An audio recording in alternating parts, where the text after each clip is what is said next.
Hello, and welcome to skedLIVE. It's October 25th, and I'm your news host, Joe Smith-Engelhardt. Here's what's making news today.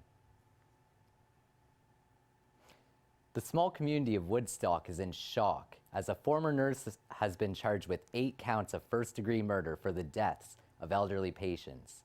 Police held a press conference this morning where they said the murders happened at multiple nursing homes in the London and Woodstock areas. The exact causes of death were not given, but police did say 7 were given fatal doses of a drug. The nurse's former employer, Crescent Care, says the employee hasn't worked for the company in 2.5 years. Police issued 99 trespassing citations to people protesting the Liberal government's pipeline policies on Parliament Hill yesterday. Over 200 protesters marched along Parliament Hill, demanding the Prime Minister reject new oil sand developments and keep his promise on cutting Canada's greenhouse emissions. The citations were issued after people climbed over police barricades near the Peace Tower. The Liberal government will be making a decision on whether to expand the Trans Mountain Pipeline from Alberta to British Columbia in December. Toronto District School Board is telling parents that school bus drivers are in a legal position to strike. Letters were sent home with students on Monday, notifying parents that drivers could walk away from their positions at the start of November.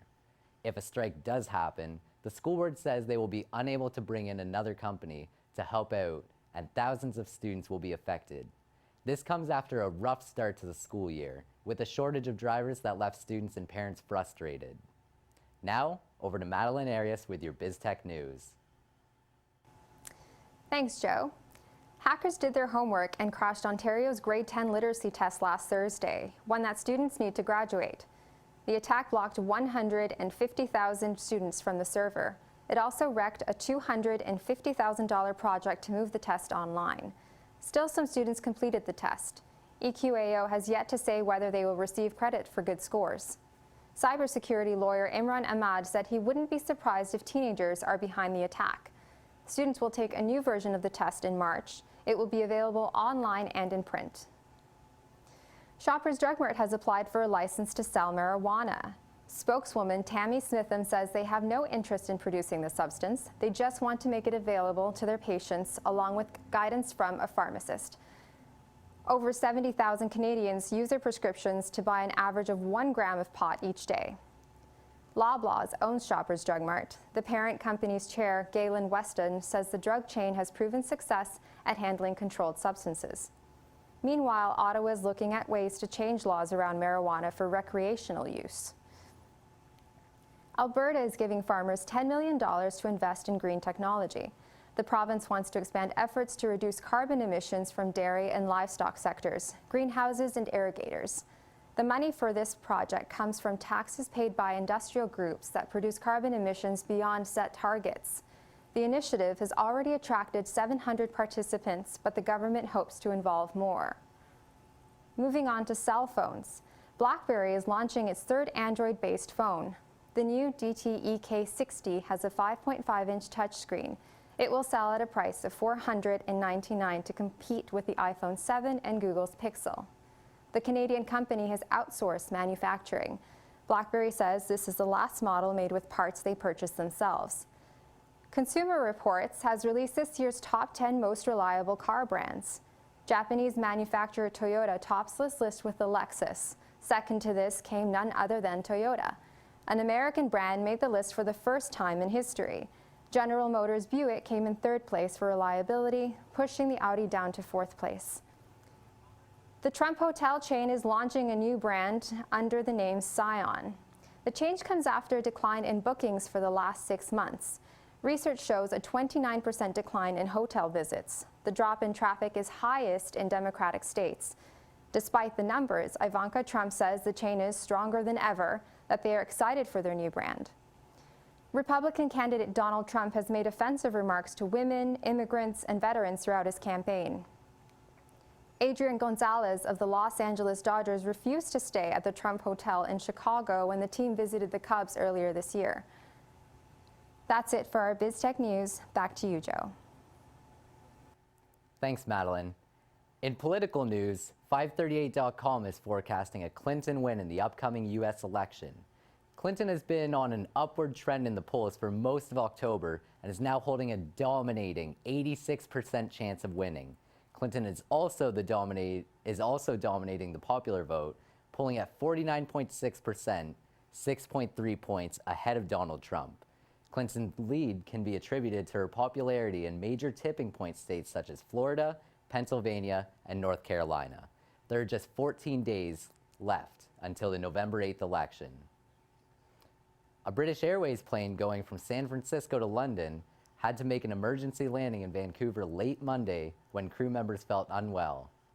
Initial reports said 25 crew members were sent to the hospital for smoke inhalation, but officials have now not confirmed this yet. All crew members have now been discharged and no passengers were affected. The airline says they have arranged hotel accommodations for customers and will put them on alternative flights as soon as possible. And now over to Kaylee with entertainment news. Thanks, Joe. In entertainment news, singer Pete Burns has passed away at 57 years old from cardiac arrest on Sunday. Best known as the singer of new wave band Dead or Alive, he gained fame for the song You Spin Me Round Like a Record in 1985. He regained the spotlight on Celebrity Big Brother in 2006. Burns' management released a statement that his friends and family are devastated at the loss of their special star. Twitter users are calling Amy Schumer a racist after the release of her parody music video for Beyoncé's Formation. Beyoncé's video started a cultural narrative for Black female empowerment, and many disagree that Schumer's video, featuring Goldie Hawn, Joan Cusack, and Wanda Skies, does not support that image. The hashtag Amy Schumer's Gotta Go Party has been circulating on Twitter alongside these comments. These issues came to light after the video was released on Schumer's YouTube, but was originally released on Tidal, a streaming service owned partially by Beyoncé and her husband Jay-Z. If you still play Pokemon Go, the next few days will be great for your Pokedex. Niantic, the creators of the app, have released their first holiday-themed event for Halloween, allowing users to catch the spookiest Pokemon, such as Ghastly, Zubat, and Haunter, to name a few. With the colder autumn nights ahead, the app is looking to increase user usage after it dropped from over 50 million in the summer to less than 30 million currently. The event starts tomorrow, October 26th, and runs until the 1st of November. Nashville band Kings of Leon's newest album, Walls, is their first to hit a Billboard #1. The band, which has been playing together since the turn of the century, has 3 other top 10 albums, but have never reached the first spot. The album debuted #1 on Billboard's 200 chart on Monday and has since been streamed nearly 10 million times. Walls was released on October 14th and has since sold over 77,000 album units. Carrying on with music news, Lady Gaga will be featured on Carpool Karaoke, airing tonight. The hit show with James Corden also featured First Lady Michelle Obama, Adele, and Stevie Wonder. Gaga's appearance comes 4 days after the release of her 5th studio album, Joanne. President Barack Obama made an appearance on Jimmy Kimmel Live last night, reading mean tweets and dissing Donald Trump. Kimmel and Obama talked about the upcoming election, World Series, and comedian Bill Murray. Obama is coming to the end of his 2nd term and has made it very clear he is supporting Democratic candidate Hillary Clinton during this election. Keep watching to check out the memorable clip. President Obama will go down as perhaps the worst president in the history of the United States! Exclamation point at real Donald Trump. Well, at real Donald Trump, at least I will go down as a president. Montreal-based writer Madeleine Thien has won the Governor General's Literary Award for fiction over her novel Do Not Say We Have Nothing. The book focuses around musicians who are impacted by the political shift of 20th century China. She is one of 7 winners from this year's awards and will receive $25,000. Thien and the other winners will be presented with their awards at Rideau Hall on November 30th by Governor General David Johnson. And now to Sam Layden with sports. Thanks, Kaylee. Here's what's going on in the world of sports today. Cleveland is set to host the Chicago Cubs tonight in Game 1 of the World Series, and this is pretty big for both teams as neither of them have seen the World Series in decades. Cleveland hasn't won a championship since 1964, and that's 52 years ago, but the Cubs haven't won a championship since 1908, and that's more than 100 years ago. The World Series is do or die for both of the unlikely teams, so to see how that plays out, catch the game at 8 p.m. tonight. Barely a week after losing the American League Championship Series, the Toronto Blue Jays could also lose their two best hitters. Jose Bautista and Edwin Encarnacion's contracts are set to expire, which puts them in free agency, meaning that any team that wants them could get them, if the price is right. The Jays' general manager, Ross Atkins, is making qualifying offers to both the players in what he says in an attempt to, quote, push the team's core forward and not pull it apart. We'll see what this could mean for the team as the offseason continues, but for now, Bautista and Encarnacion haven't accepted any other offers.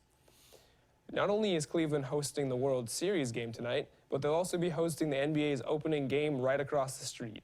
The Cleveland Cavaliers face off with the New York Knicks tonight in the NBA season's first game, and the Cavs hope to repeat this season as NBA champs, and the game starts at 8 p.m. tonight.